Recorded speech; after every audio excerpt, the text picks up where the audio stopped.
This architectural presentation uses geometric conditions found in the ritual of swimming to develop a heated, semi-enclosed saltwater tidal pool located at Point Jerningham in Wellington. The project was produced in 2015 at Victoria University of Wellington for ARCI 311 Architectural Design. Seen as a symmetrical ritual of protection, one's experience while swimming is determined by the transitions between public and private space. Protection is evident on all levels. Safeguarding occupants becomes fundamental. Primary geometry is established from the universally dimensioned cubical form, an arrangement that draws security through the mandatory transition of scale.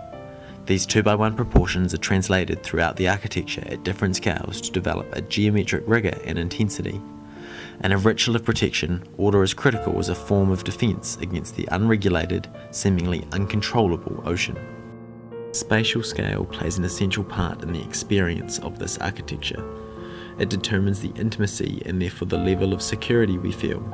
The cubicle itself becomes protection for not just the occupants, but the greater structure. To enrich people's connection with the protection created by the architecture in this ritual, one's perspective of security must be exploited. For this reason, tidal protection constantly challenges points of safety with points of exposure for occupants, climaxing in the transition created by the cubicle. Juxtapositions of scale enhance key points of the ritual. To make an occupant feel truly secure, they must first understand how exposed they can be. The architecture lifts you up as you first arrive and thrusts you out and over the water. Exposure to the brutal southerly wind, cold spray, and penetrating acoustic thrashing of the waves is immediate.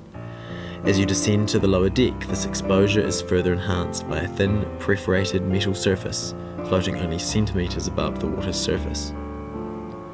However, when you turn and enter the cubicle, also on the same level, the total isolation of the ocean noise and air movement transforms your sense of protection. The cubicle form is deliberately offset, standing alone as the only true point of total security. The space is elongated and shrouded in layers of material to look larger than it really is. The only visual link that remains to the dramatic and violent world around you is an enclosing screen that floats on the water's surface.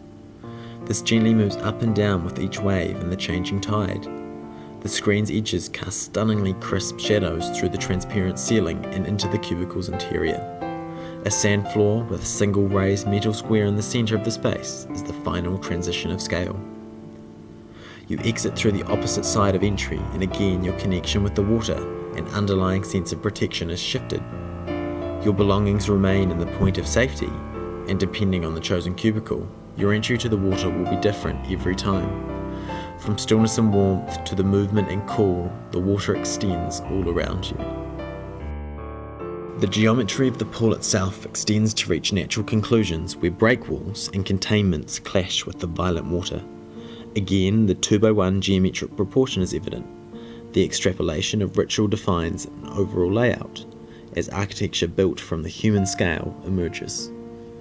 These extended linear forms promote powerful sightlines through rigorously controlled architecture, while openings release the control back into the environment.